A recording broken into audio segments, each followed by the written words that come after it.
Hello everyone.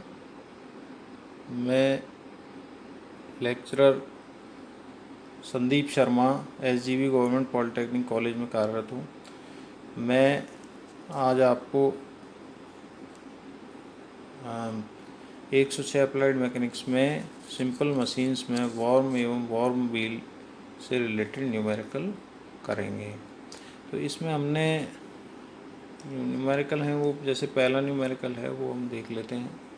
तो ये कहता है कि एक वर्म तथा वर्म पहिए से 2000 न्यूटन का भार उठाने के लिए प्रयोग किया जाता है। यदि वर्म पहिए पर दांतों की संख्या 20 हो तो हत्थे की लंबाई 20 सेंटीमीटर हो तथा बेलन की त्रिज्या 5 सेंटीमीटर हो तो अपेक्षित आयास बल ज्ञात कीजिए। देखिए, वर्म एवं वर्म व्हील के सवालों में हमें वेगानुपात का फॉर्मूला याद होना चाहिए। तो वो वेगानुपात से ही हम रिलेटेड हम और भी चीज़ें निकाल सकते हैं। तो यहाँ पर अगर हम देखें तो सबसे पहले हम एक साथ लिख लेंगे जो जो चीज़ हमें दी गई है।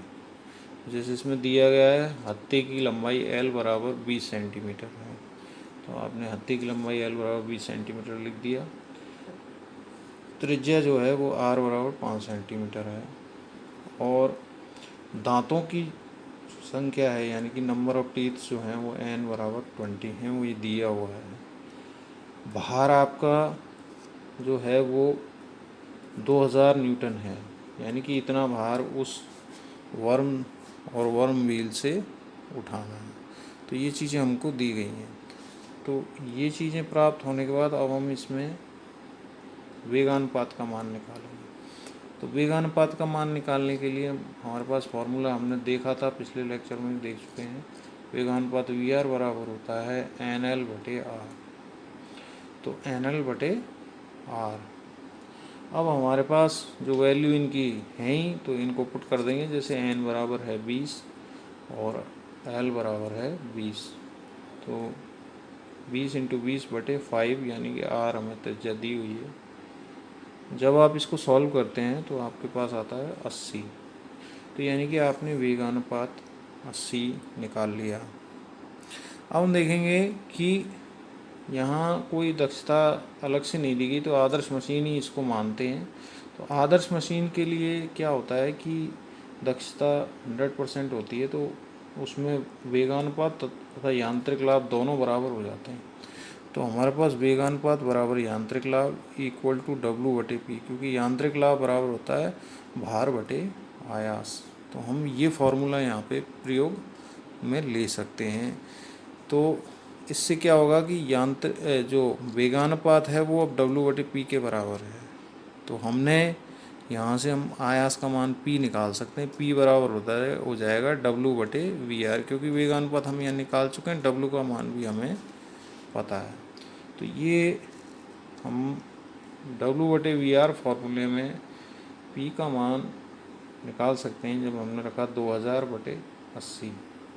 तो टोटल आपको प्राप्त हो गया 25 न्यूटन। तो यानी कि 25 न्यूटन आयास लगाने से आप 2000 न्यूटन के भार को उठा सकते हैं, यदि मशीन आदर्श हो तो इस प्रकार हमने इस फॉर्मूले से इसके अपेक्षित आयास बल का मान ज्ञात किया। इसी प्रकार हम एक दूसरा सवाल भी देख सकते हैं, जो कि छोटे सवाल हैं, ऑब्जेक्टिव में भी आ सकते हैं। तो जैसे ये देखें, दूसरे सवाल में एक वर्म एवं वर्म चक्र में हत्थे की लंबाई 50 सेंटीमीटर है, ड्रम का व्यास 10 सेंटीमीटर है तथा चक्र पर दांतों की संख्या 80 है। यदि 10 N के बल से 2000 न्यूटन का भार उठाया जा सके तो यंत्र की दक्षता एवं वेगानुपात ज्ञात कीजिए।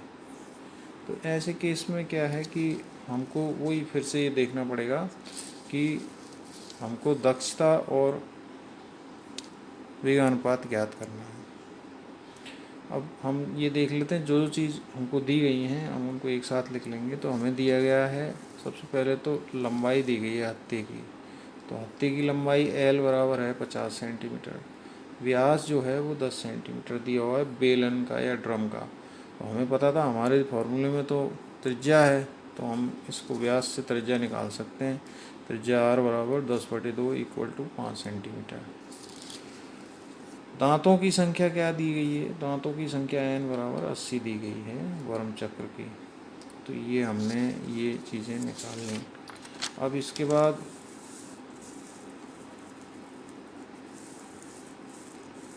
हम आयास निकालेंगे।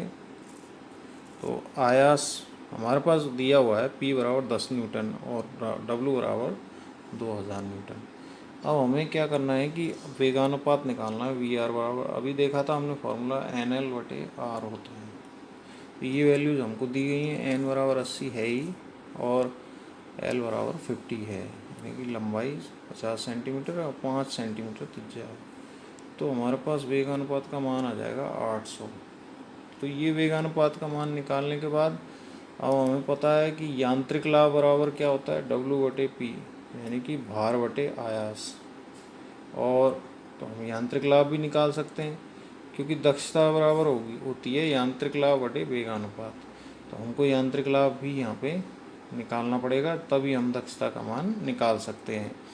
तो हमको अब यांत्रिक लाभ निकालने के लिए MA बराबर होता है W/P, यानी उठाए जाने वाला भार जो कि 2000 न्यूटन है और आयास 10 यानी कि 200। तो 200 हमारे पास यांत्रिक लाभ प्राप्त हो गया। अब दक्षता बराबर N बराबर हो जाएगी यांत्रिक लाभ बटे वेगानुपात। तो ये हमको पता है 200 और 800 हमने पहले निकाल लिया था। 200/800 इंटू 100%। तो ये सॉल्व करोगे तो 25% दक्षता आ जाएगी। तो हमने इस सवाल में वेगानुपात तथा यंत्र की दक्षता भी निकाल ली।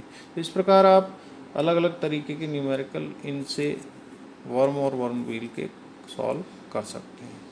Thank you.